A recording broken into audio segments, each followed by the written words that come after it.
Esta va a ser la tercera clase de farmacología general. En las dos primeras vimos los principios de farmacocinética, ahora vamos a ver una introducción a la farmacodinamia. La farmacodinamia, como ya sabemos, es la disciplina cuyo objetivo es describir los mecanismos por los cuales los fármacos ejercen sus efectos. Es decir, teniendo en cuenta que primero los fármacos van a sufrir toda una serie de procesos farmacocinéticos que van a determinar en definitiva la cantidad y por cuánto tiempo el fármaco va a estar en biofase, a partir de ahí empieza a tener importancia la farmacodinamia, que es el estudio de todos los procesos que desencadena, por ejemplo, la unión de un fármaco a un receptor. En la farmacodinamia, a partir de ciertos modelos teóricos, se deducen interpretaciones racionales de la acción de los fármacos, modelos sencillos. Esto permite, entre otras cosas, determinar el rango de dosis terapéuticas o tóxicas y, por ejemplo, comparar la potencia y eficacia entre distintas drogas o sistemas. Bueno, otra definición de farmacodinamia es el conjunto de procesos que determinan el mecanismo de acción de la droga en biofase y su estudio, el estudio de estos procesos. Recordemos un poquito a qué llamamos efecto farmacológico. Es la apreciación o evaluación de la acción del fármaco empleando procedimientos técnicos que en muchos casos son simples o podrían ser muy complejos con técnicas moleculares o genéticas. Por ejemplo, en el caso de la noradrenalina, el efecto hipertensor, que es consecuencia de su acción simpático-mimética, se evalúa con un manómetro como aumento de la presión arterial. El órgano en que se produce la acción cuyo efecto se mide se designa órgano efector o simplemente efector. El proceso por el cual se ejerce la acción farmacológica se designa mecanismo de acción y es la base del estudio de la farmacodinámica. Recordemos que la biofase es el sitio en el que se producen todos estos procesos. En particular es el sitio donde se sitúan los receptores, donde en definitiva la droga va a ejercer su mecanismo de acción. Recordemos que los fármacos no crean funciones nuevas en el organismo, lo que hacen es aumentar o disminuir las funciones propias de las células. Esto es importante porque ahora vamos a ver cómo actúan en general los fármacos. La definición de fármaco acá no la vamos a recordar, pero para simplificar suponemos que un fármaco es una droga administrada con una utilidad terapéutica. Teniendo en cuenta eso, entonces, ¿cómo actúan los fármacos? Bueno, pueden actuar mediante la unión a receptores específicos, como los casos de neurotransmisores, las hormonas, inclusive si son bloqueantes, o sea, no solamente en el caso de si son agonistas, sino también en el caso de que sean antagonistas que impidan una función en lugar de crearla. Mediante la inhibición o activación de alguna enzima, o, en muchos casos, siendo sustrato y compitiendo por la misma enzima con otro compuesto. Por ejemplo, compuestos que son sustratos, inhibidores o activadores enzimáticos. Mediante la unión y neutralización de compuestos ajenos al organismo, como en el caso de las inmunoglobulinas, y mediante la catálisis enzimática de otros compuestos. Algunas enzimas digestivas, por ejemplo lipasas, que se pueden administrar para facilitar la digestión. Estos son algunos ejemplos de cómo puede actuar un fármaco. Hay que tener en cuenta que los fármacos se dividen en dos categorías según su mecanismo de acción. Están los fármacos de acción específica y los fármacos de acción no específica. Los fármacos de acción específica son aquellos que tienen alta potencia. ¿Qué quiere decir esto? Que ejercen su efecto a muy bajas concentraciones, del orden de micromolar, que es 10 a la menos 6 molar, o sea, concentraciones muy bajas. Los fármacos que tienen acción no específica, por lo general, tienen baja potencia, es decir, se requieren grandes cantidades del orden milimolar, es decir, 10 a la menos 3 molar o más alto aún. Entre uno y otro hay una diferencia de 1000 o inclusive puede haber hasta 1.000.000 de veces de diferencia de concentración entre un fármaco de acción no específica y una de acción específica para que ejerzan su efecto, típicamente. Por otra parte, los fármacos de acción específica tienen alta especificidad química. es decir, que solamente actúan y reaccionan dependiendo de su estructura química, inclusive en el caso de estereoisómeros. Muchas veces en un compuesto que es una mezcla racémica, solo uno de los dos isómeros es el que tiene actividad farmacológica y el otro no.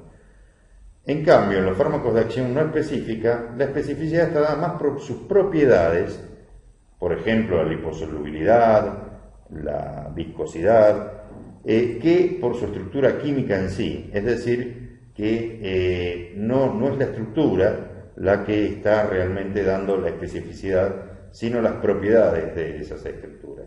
Así, toda una familia de distinta naturaleza química, pero que tengan propiedades similares, puede tener especificidad semejante. En cuanto a los fármacos de acción específica, tienen alta especificidad biológica, solo actúan en sitios donde existen receptores, en aquellos tejidos donde hay una gran densidad de receptores o sitios de fijación apropiados, como ser las enzimas, los transportadores, es decir, el compuesto que se ve afectado por el fármaco, sea el compuesto blanco, sea una enzima, sea un transportador, sea un receptor.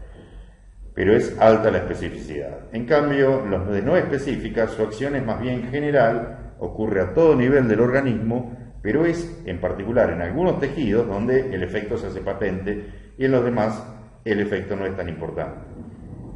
Por otra parte, existen fármacos específicos que antagonizan los efectos de los fármacos de acción específica, mientras que los de fármacos de acción no específica no existen, obviamente, tales fármacos antagonistas específicos. El ejemplo típico de fármacos de acción específica son los neurotransmisores, pero como vamos a ver, la gran mayoría de los fármacos, especialmente aquellos en los cuales son objetivo del estudio de la farmacodinámica experimental, son fármacos de acción específica, la mayoría. Mientras que de acción no específica tenemos a los alcoholes, a los anestésicos inhalatorios y otros. Por ejemplo, entre los de fármacos de acción no específica o inespecífica, tenemos los agentes quilantes, como los sedetatos, el carbón activado, cuya propiedad es la de absorberse, fármacos que tienden a precipitar proteínas, soluciones electrolíticas que modifican el medio interno, y probablemente lo más importante, que lo vamos a ver en la última clase, lo van a ver ustedes cuando vean la parte de anestésicos. Los anestésicos inhalatorios tienen un mecanismo de acción más bien inespecífica que se basa en la alteración de las propiedades físico-químicas de las membranas celulares. Esta alteración se produce a todo nivel, pero se hace patente, obviamente, a nivel del sistema nervioso. Bien. Nos vamos a concentrar en los fármacos de acción específica y en particular en aquellos cuyo mecanismo de acción implica unirse a un receptor para que se ejerza el efecto. Desde hace mucho tiempo se propusieron varias teorías para explicar y de algún modo para desarrollar los conceptos que salen de la unión de la droga a un receptor, es decir, qué es lo que subyace en todo ese mecanismo de unión entre droga y receptor. Una de las teorías más sencillas, tal vez la más sencilla, y es la que le vamos a dar mayor importancia, porque es la básica. Después hay muchas teorías más complicadas que de algún modo mejoran la capacidad, digamos, predictiva que se observa en las teorías más básicas, pero son más complejas, como en todas las teorías. La teoría más básica que vamos a ver es la teoría de la ocupación de receptores. Esta teoría supone que se aplica la ley de masas para una ecuación droga más receptor para formar el complejo droga-receptor. Esta es una ecuación química totalmente reversible. Tiene una constante K1 de formación del complejo, una constante K2 que es la inversa. La constante de disociación va a ser K2 sobre K1. Y matemáticamente va a estar dada por la concentración de receptores libres en equilibrio por la concentración de droga libre en equilibrio dividido la concentración del complejo droga-receptor. Este número en el equilibrio va a ser una constante y se llama KD. La opuesta, que es 1 sobre KD, es la constante de afinidad. Una me mide con cuánta afinidad los reactivos, que en este caso son la droga y el receptor libre, se van a unir para formar el complejo. A mayor constante de afinidad, mayor proporción del complejo sobre los reactivos en el equilibrio. La constante de disociación me mide lo opuesto. Obviamente me mide la tendencia del complejo a disociarse en sus dos componentes, que son la droga y el reactivo. Cuanto más alta la constante de disociación, más tendencia a disociarse y menor la afinidad. Esto es obvio. Lo que quiero que quede claro de esta ecuación es que a partir de esta ecuación, cuando se desarrollan los modelos subsiguientes, las deducciones matemáticas de esta ecuación, los resultados son similares a los que se encuentran, que ustedes vieron en bioquímica, para la catálisis enzimática, el modelo de Michaelis-Menten, de enzima-sustrato. Son muy similares los resultados a los que se observan aplicando esta ecuación. Esta teoría, supone que la magnitud de la respuesta que se observa es directamente proporcional al porcentaje de receptores ocupados, con un máximo, el máximo de respuesta posible, que se alcanza cuando se ocupan totalmente, o sea, a nivel saturante, los sitios receptores. Esto después se tuvo que reconsiderar, esta teoría, porque se observó, lo que vamos a ver más adelante, la existencia de receptores de reserva, que no puede explicarse su accionar por medio de esta teoría. Pero en principio vamos a suponer que el máximo se alcanza cuando todos los sitios receptores están ocupados, cuando la droga satura a todos los sitios receptores, es decir, cuando ya no hay más complejo que se pueda formar. En símbolos, la respuesta que se observa es una constante que vamos a llamar K3, porque las otras dos, K1 y K2, ya las habíamos introducido antes, por la concentración del complejo droga-receptor. Esto, obviamente, tiene un máximo posible y esa va a ser la respuesta máxima, pero además va a depender de este valor, que de alguna manera lo que hace es modular a la cantidad de respuesta que se alcanzaría, teniendo en cuenta si este valor fuera 1. Este valor varía entre 0 y 1, con un máximo de 1. Si el máximo es 1, entonces la respuesta va a ser directamente la cantidad de complejo droga-receptor formada, es decir, la respuesta va a estar directamente relacionada con la cantidad de complejo droga-receptor. En cambio, cuando multiplicamos por este coeficiente, lo que ocurre es que la respuesta va a ser un poco menor a, digamos, el total del complejo droga-receptor formado. Es decir, que la magnitud de la respuesta va a estar dada por la fracción del complejo droga-receptor que resulta de multiplicar por K3, que dijimos que es un número entre 0 y 1, no por la cantidad total de complejo droga-receptor. Sin embargo, sí es cierto que la respuesta es proporcional al complejo droga-receptor. No es igual, pero es proporcional.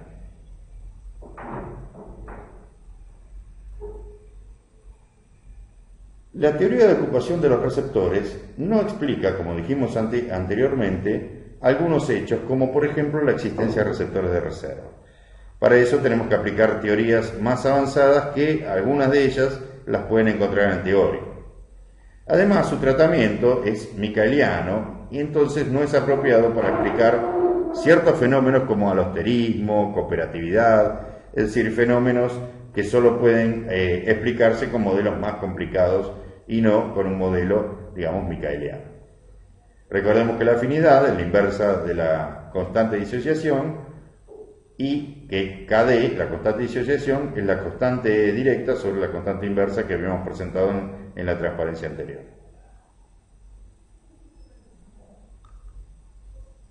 Ahora bien, dijimos que para poder estudiar los mecanismos de acción, en general para poder estudiar los procesos farmacodinámicos, tenemos que hacer algún tipo de experimento. En particular, se utilizan muchos experimentos que se llaman de órgano aislado. Estos experimentos tienen la ventaja de que el sistema es mucho menos complejo de lo que sería un organismo entero, pero la desventaja, lógicamente, que no es un buen, no pueden extrapolarse muchas veces las consideraciones que se obtienen de estudiar en un sistema de órgano aislado a un organismo entero. Por ejemplo, porque los procesos farmacocinéticos que ocurren en el organismo entero muchas veces no ocurren cuando uno estudia un órgano aislado donde la droga prácticamente entra en biofase cuando yo la administro. Y por lo tanto es un sistema mucho más sencillo. Pero al ser sencillo permite entender mejor ciertas características que en un organismo entero serían muy difíciles de entender, justamente porque, por ejemplo, no está la influencia de los factores farmacocinéticos. Para lo que se hace generalmente cuando uno estudia un estudio de órgano aislado es hacer una curva dosis-respuesta.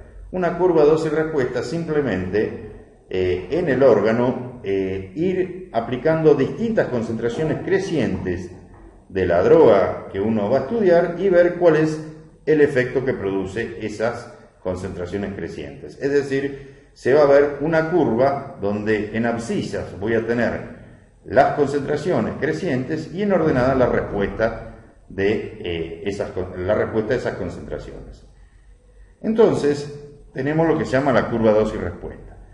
A partir de esa curva se obtienen algunos parámetros que son muy útiles para poder explicar todo lo relacionado con estos estudios. Uno de ellos es el más común de todos, que está en la literatura siempre, es la concentración efectiva 50. A veces se la llama también dosis efectiva 50, hay distintas nomenclaturas, pero esta es la que vamos a usar en el curso. La concentración efectiva 50 es la concentración de droga con la que se obtuvo una respuesta igual al 50% de la máxima, es decir, la dosis para la cual la respuesta es el 50% de la máxima. En general, uno podría definir concentraciones efectivas 20, por ejemplo, sería la concentración a la cual se obtiene el 20% de la respuesta máxima, concentraciones efectivas 80, que serían la dosis a la cual se obtiene el 80% de la respuesta máxima, o en general concentración efectiva X, que sería la concentración de droga en la que se obtuvo una respuesta igual a X% de la máxima. Como siempre, estas concentraciones son números que, como toda concentración, podrían ser molar, micromolar, milimolar. El tema es que para evitar trabajar con números que podrían ser complicados, es mucho más sencillo suponer que las concentraciones efectivas 50 se toman siempre en molar, en mol sobre litro, y sacarles logaritmo. En ese caso me quedan números mucho más grandes, más apropiados que estos números que son muy chicos. Por ejemplo, si la concentración efectiva 50 es 10 a la menos 8 molar, el logaritmo va a ser menos 8. Si yo además le pongo signo menos logaritmo de 10 a la menos 8 me queda 8. Bien, entonces la PCE 50 se define como el negativo del logaritmo decimal de la CE 50. Cuando esta CE 50 está expresada en molar, solamente en ese caso. Su expresión es PCE 50 menos logaritmo de CE 50. Es simplemente una manera de trabajar con números más cómodos. Estos dos parámetros obviamente están relacionados, uno simplemente a otra manera de anotar al otro. El tercer parámetro que no tiene relación con el anterior es lo que se llama el efecto máximo o la altura máxima. Es simplemente, a nivel de toda la curva, en qué punto se alcanza la máxima respuesta posible. Es importante cuando uno planea una curva lo haga desde empezando de concentraciones donde no hay respuesta, es decir, concentraciones que son por debajo del umbral a partir del cual el órgano empieza a responder, hasta concentraciones totalmente saturantes, es decir, concentraciones donde por más que aumente la concentración de droga no se va a observar un incremento de la respuesta. La altura máxima en ese caso la vamos a tener cuando lleguemos a la concentración saturante y a partir de ahí no aumente más el efecto. Finalmente, cuando trabajamos con curvas dosis-respuestas, la ecuación que, digamos, la gráfica que se obtiene es la gráfica de una hipérbola equilátera, muy similar a la que ustedes ya conocen en bioquímica de las gráficas de la cinética micaeliana. Es decir, una hipérbola que tiende a llegar a un máximo que es la respuesta máxima. En este caso, en el caso de las enzimas, será la velocidad máxima. Ahora bien, lo que se hace normalmente es transformar esa curva en una curva donde la gráfica es una sigmoidea, es decir, tiene forma de S. En la zona central de esa S se puede aproximar a una recta. Es decir, la zona central no es muy diferente de una recta. ¿A qué llamamos a la zona central? Vamos a definirla como la zona que está entre la zona en que se alcanza el 80% de la respuesta y la zona en que se alcanza el 20% de la respuesta. Bueno, pero si es una recta podemos determinar la pendiente, es decir, cuán pronunciado es el aumento de esa recta, si es menos o más pronunciado. Entonces se puede definir una pendiente, es una medida de la inclinación de la parte aproximadamente recta de la curva sigmoidea. Si se denomina E20 al efecto de la CE20 y E80 al efecto de la CE80, acuérdense que este es el 20% del máximo y este es el 80% del efecto máximo. Estas son las concentraciones a las cuales se alcanza este 20% y este 80%. Entonces la pendiente se puede calcular simplemente como un cociente entre, primero arriba en el numerador, el efecto 80 menos el efecto 20, dividido en el denominador el logaritmo de la C80 menos el logaritmo de la C20. Así determino la pendiente, que es una medida de la inclinación. Cuanto más empinada o menos empinada es esa recta, que es la parte central de la sigmoidea, que se obtiene simplemente transformando la escala de las dosis a una escala logarítmica. En lugar de tener una escala que es aritmética, se toman las dosis como logaritmos y se obtiene una sigmoidea. Eso lo vamos a ver un poquito más adelante. Bien, ahora bien, los anteriores dijimos que son datos matemáticos, son meramente matemáticos que se obtienen de una curva dosis-respuesta, pero estos datos de alguna manera me sirven para poder analizar otros datos que son más bien farmacodinámicos, otros parámetros que son propios de la curva que yo estoy estudiando, del proceso que yo estoy estudiando, ¿no? El primero y uno de los más importantes es la potencia. Hay muchas definiciones de potencia, muchas veces van a encontrar que es el efecto que se produce por unidad de masa o unidad de concentración por una droga, dado por una droga. Sin embargo, en farmacodinámica experimental, que es lo que vamos a ver nosotros, lo que nos interesa a nosotros, la potencia es la capacidad que tiene la droga de generar un efecto determinado, que el efecto yo mismo lo voy a proponer, digamos, y lo que voy a investigar es a qué dosis se produce ese efecto. Es decir, la potencia entonces es la capacidad de una droga de generar un efecto determinado a una cierta dosis. Si ustedes tienen un examen donde en la parte teórica les pide defina potencia, bueno, esta es la manera de definirlo. La capacidad de una droga de generar un efecto determinado a una cierta dosis. Cuanto menor es la dosis a la que yo llego al efecto que me interesa, mayor va a ser la potencia. Así se dice que una droga es más potente que otra cuando alcanza el efecto que yo quiero observar a menor dosis. ¿Sí? Bueno, entonces la potencia se puede medir tanto por la concentración efectiva 50 o mediante la PC50.